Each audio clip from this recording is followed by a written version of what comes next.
말라기서. 말라기는 이스라엘 백성들이 바벨론 포로에서 돌아온 지 약 100년 후에 살던 선지자입니다. 그가 전하는 말씀은 예루살렘으로 돌아와 살고 있던 사람들을 향한 것이었습니다. 성전이 재건된 지는 꽤 지났지만 삶의 형편은 그리 좋지 않았습니다. 에스라서와 느헤미야서의 이야기를 기억해 보세요. 처음 이스라엘 백성들이 포로에서 풀려날 때 그들에겐 소망이 가득했습니다. 돌아가서 자신들의 삶과 성전을 재건할 것이며 선지자들의 모든 위대한 약속들은 실현될 걸로 생각했죠.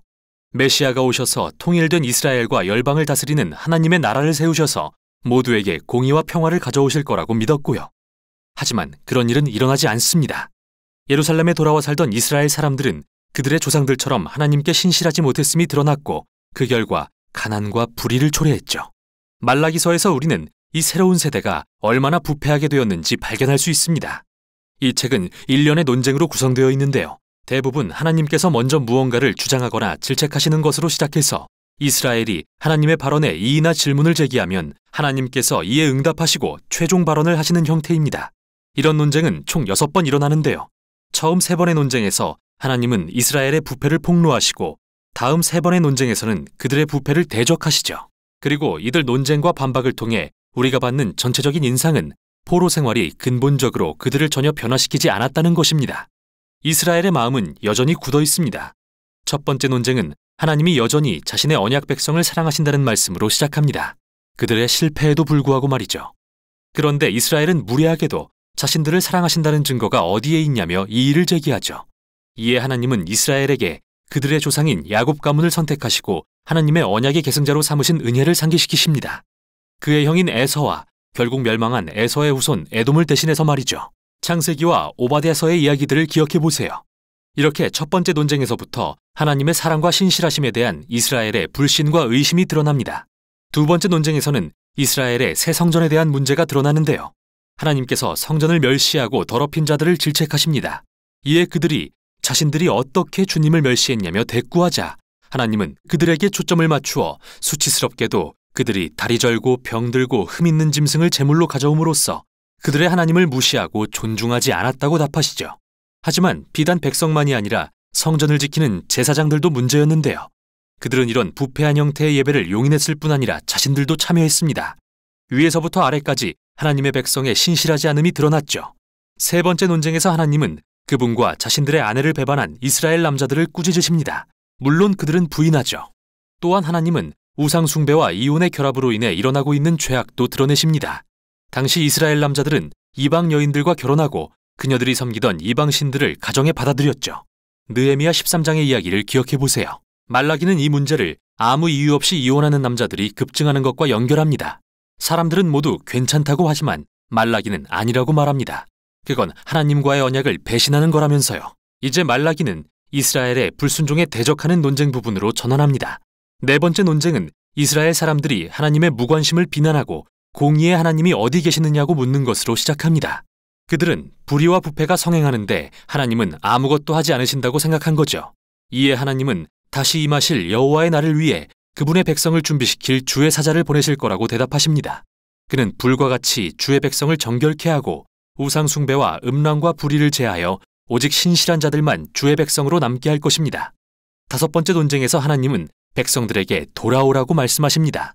이에 그들은 어떻게 돌아갈 수 있냐고 묻습니다. 그러자 하나님은 그들의 이기심을 지적하시면서 그들이 성전을 위한 11조를 드리지 않고 있다는 것을 보여주십니다. 여기서 11조란 말은 10분의 1을 의미하는데 이스라엘 사람들이 연간 수입과 소출의 10분의 1을 성전과 제사장들을 후원하기 위해 기부했던 헌금입니다. 이 관습은 토라의 다른 부분들에도 기록되어 있죠. 그런데 우리는 말라기서와 느헤미야서를 통해 이스라엘이 이 책임을 등한시했다는 사실을 알게 됩니다. 그러니 성전은 황폐해졌을 수밖에요. 하나님은 이런 그들을 질책하시며 그들에게 부어주고 싶으나 오직 그들이 하나님께 온전히 신실할 때에만 그렇게 될 것이라고 말씀하시죠. 마지막 논쟁에서는 사람들이 하나님을 비난하며 그분을 섬기는 게 헛되다고 말합니다. 행악하며 교만한 자들이 성공하는데 하나님은 아무것도 하지 않으시는 것 같았기 때문이죠. 그러자 하나님은 책에서 처음으로 직접 하시는 말씀이 아닌 이스라엘의 신실한 남은 자들에 대한 짧은 이야기를 통해 대답하십니다. 이들은 주님을 경외하고 함께 모여 어떻게 하나님을 높이고 섬길지 논하기를 사모하는 자들입니다.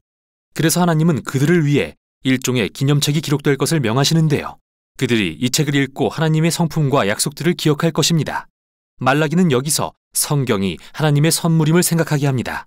성경은 하나님이 행하신 일을 기억하게 함으로써 우리에게 신실함과 미래에 대한 소망을 갖게 해주지요. 이제 이 책의 결론으로 향합니다. 이 부분은 네 번째 논쟁에서 등장한 여호와의 날에 대한 주제를 가져와 다루는데 그 이상으로 발전시키죠. 하나님은 정결케 하는 심판의 날을 정하셨으며 그날에 그분의 백성 중 악한 자들을 남김없이 태울 것이라고 하십니다. 하지만 결론 부분은 신실한 자들의 미래에 대해서도 덧붙입니다. 그들에겐 여호와의 날이 위협이 아니라 기뻐할 이유인 까닭이죠. 그날엔 공의로운 해가 떠올라 치유와 생명과 미래의 소망을 주는 광선을 비출 것입니다. 이렇게 말라기의 논쟁은 끝나지만 아직 이 책의 내용이 조금 더 남아 있습니다. 마지막 세 절은 논쟁에는 포함되지 않으면서 사실상 일종의 부록 역할을 하는데요. 단지 말라기서뿐만 아니라 구약의 토라와 모든 선지서들을 끝맺는 역할을 합니다. 먼저 내 종 모세에게 명령한 율법, 곧 토라를 기억하라는 명령입니다. 이 명령은 우리가 모세오경에서 읽은 이야기와 언약의 율법들을 회상하게 하죠. 그런데 이번에는 선지서들의 내용이 이렇게 요약됩니다. 여호와의 날이 이르기 전에 내가 선지자 엘리야를 보내리니 그가 하나님 백성의 마음을 회복하리라. 이 결론은 토라와 선지서들을 미래를 가리켜주는 하나의 이야기로 요약합니다. 이스라엘은 하나님께 구원받았으나 불순종과 굳은 마음으로 그분을 배신하고 토라의 법을 어겼습니다. 그러나 성경은 미래의 어느 날 하나님이 새로운 선지자 모세 그리고 하나님의 백성을 회복하고 그들의 굳은 마음을 치유하실 새로운 엘리야를 보내실 것이라고 합니다. 신명기와 예레미야서, 에스겔서의 모든 약속들을 기억해 보세요. 이 끝맺는 부록은 성경을 우리가 읽고 묵상하고 붙들고 기도해야 할 하나님의 선물로 소개합니다. 성경은 인간의 본성과 우리의 이기심 그리고 우리의 죄에 대한 진실을 이야기하지만 하나님의 약속 또한 선포합니다. 언젠가 그분은 사자를 보내신 후 직접 오셔서 악을 대적하고 그분의 백성을 회복하며 공의로 치유하실 것입니다. 이것이 바로 말라기와 토라 그리고 모든 선지서가 전하는 미래의 소망입니다.